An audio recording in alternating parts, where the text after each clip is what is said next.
You can see traces of almost all of those in almost everybody. I, for example, discovered that I have a piece of African DNA. I've got an African ancestor somewhere or other.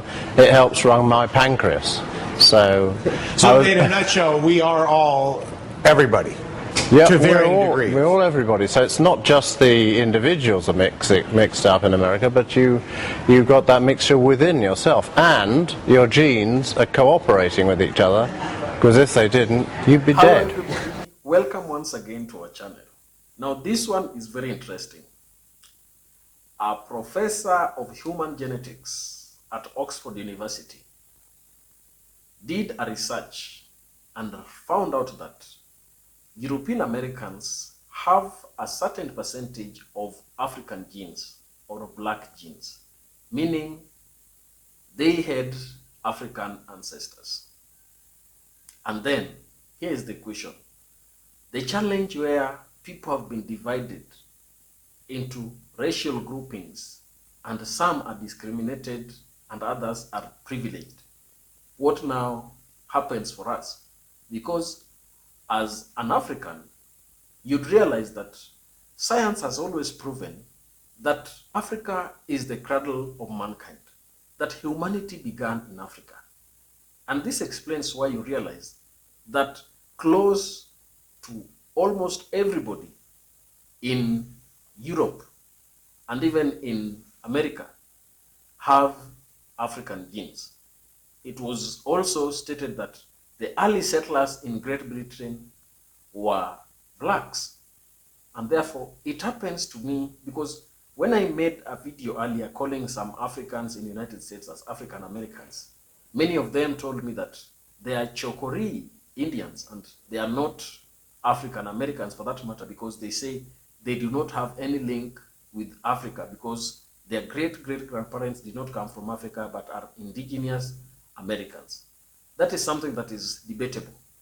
And one thing that perplexes me, one thing that really amazes me here is that everybody in this world is proven to have an African gene. This makes it clear that for those who are in the habit of discriminating people and also trying to make people feel inferior, this is a wake-up call for you to open up your arm and embrace the race that we are. I want you to take a listen to this Bryan Sykes, the professor of human genetics at Oxford University. Take a listen. What don't we know that you do know about our genetic history that is most startling, you think? I think I know everything about your genetic history. So when you look at it, what's not yours personally, Dylan. No, well, not yet. That can be done with relative ease. I'll give you a cheek swab at the end. I won't leave without one. But when you look at the analysis, what bore itself out? Well, fundamentally, what I was interested in in looking at America is here you have a fantastic convergence of three continents from a genetic point of view. I just wanted to see how they mixed up, what it showed about individual origins, even within people, how different parts of their genes had come from different places and what they thought about it. What'd you find? There's a lot of mixing, but as you would have guessed, but it's not just that you have African Americans and Native Americans, European Americans. Within their DNA, you can see traces of almost all of those in almost everybody. I, for example, discovered that I have a piece of African DNA. I've got an African ancestor somewhere or other. It helps run my pancreas. So in a nutshell, we are all everybody.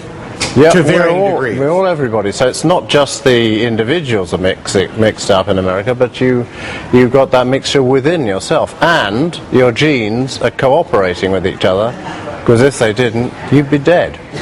I think I understand from your research that you think that America may have had some European visitors sort of before 1492. It sort of dates back earlier than that. Can you expand on that? Yeah, this is work that uses a very, very good indicator of ancestry, which is a piece of DNA inherited down the maternal line. Now, when Native American ancestry was worked on, I have to say, usually without permission from the people involved, which was scandalous. But when that was looked at, there were 4 groups of people, 4 groups of ancestors that made up the majority of Native Americans. However, in recent years, a 5th group has been identified, particularly in tribes that live close to the Great Lakes, the Ojibwa tribe in particular. And the matches with the 4 main groups of Native Americans are from Siberia and Eastern Asia. But in the Great Lakes, this particular cluster of DNA comes not from Asia, there's no trace of it there, but from Europe. So I think around about the same time, something about 10,000 years ago, there was a small group of people that came from Europe, directly over the Atlantic, which was partly frozen then, so could have got round at the edge of the ice, and I think that's the most likely explanation for what we see in a small proportion of Native Americans. Tim? Well, in American society today, we definitely see there is significant racial sort of grouping off. There's intermarriage between blacks and whites and Asians and whites, but that's the exception in my observation. So I guess how much does it matter how much a country like ours sort of intermixes racially? Does it make a big difference? Would we be more the same if there's more Asian and European and African intermarriage, or does that not make a difference very much physically and physiologically? Well, you're sort of asking the question if it was totally mixed up, whether all Americans look identical, or they wouldn't. But there's an enormous amount of mixing has already taken place, whether or not it's acknowledged. For example, amongst African Americans, I don't think there are any African Americans that don't have some European ancestry. And talking to my volunteers, I went all around the country getting samples from African Americans, European Americans. Some of them were surprised and thought they didn't have any European ancestors, but they certainly all do. I mean, I'd be most surprised if I found one that didn't. Amongst European Americans, particularly in the South, I didn't find any that didn't have some African ancestors as well. So you mean Spain, Italy? No, I mean southern U.S. Okay. The southern U.S. That's and so all of the, I didn't ask for DNA from hundreds or thousands of people, but all the ones I did test, all the volunteers from the South, European Americans, had quite substantial sometimes elements of African DNA, so they had African ancestors. So it's a bit ironic because the one-drop rule, which you probably know about, would have classified them all as slaves. That's sort of everybody in the South would be a slave by the one-drop rule. Well, one thing I regret I never did manage to find was an extreme white supremacist or a member of the Ku Klux Klan, because had I tested them, and if they were from the South, I'm pretty sure they would have had some African DNA. My next question would have been, because one of the great things about this particular test is you can identify which genes you've got from where. So let's say a member of the Ku Klux Klan had a gene which was controlling his kidneys, for example, from an African ancestor. Would he rather do without his kidneys? I think not, but I would love to have asked the question. How many people did you sample? I mean, in some ways, it's almost curious to me that we don't see even more of this. I know that we approach it from the idea of expecting that everyone is sort of genetically somewhat homogeneous, but I would imagine there's a lot of this. Oh yes, there is. I mean, it's probably least noticeable amongst the, which again surprised me, amongst the descendants of early New England settlers. I asked for volunteers amongst people whose ancestors arrived before 1650, and I thought, well, I'm hardly going to get any, but I had hundreds and hundreds of volunteers.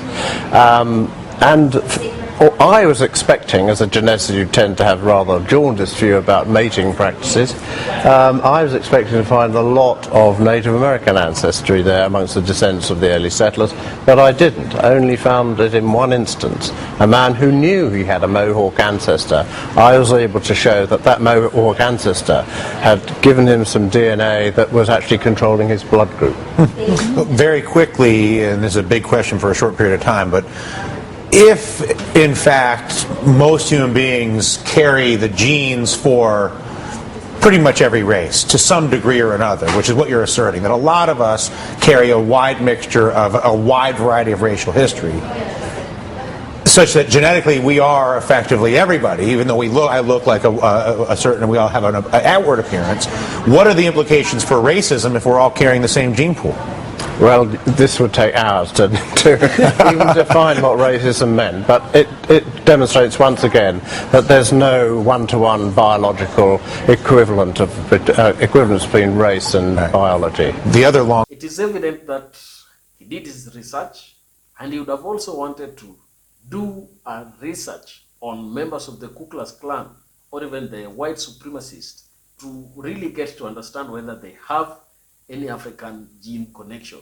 And if they had, that gene would be assigned to any organ of their body. And he asks that if that would have happened, he would have gotten that opportunity to ask that white supremacist whether he's willing to part ways with the area or the organ of the body that is aligned to the African genes. I don't know what you think about this discovery, but for me, I believe Africans are the superior gene in this world, and Africa is the origin of humankind. Let's all embrace each other and let's limit discrimination that happens when we divide ourselves in different races. That's my take. Please remember to hit that subscription button if you're watching us for the first time. Like this video and also share so that we get to communicate with a larger team across the world. Thank you to the fans who have been supporting us, and let's meet in our next video. Bye-bye.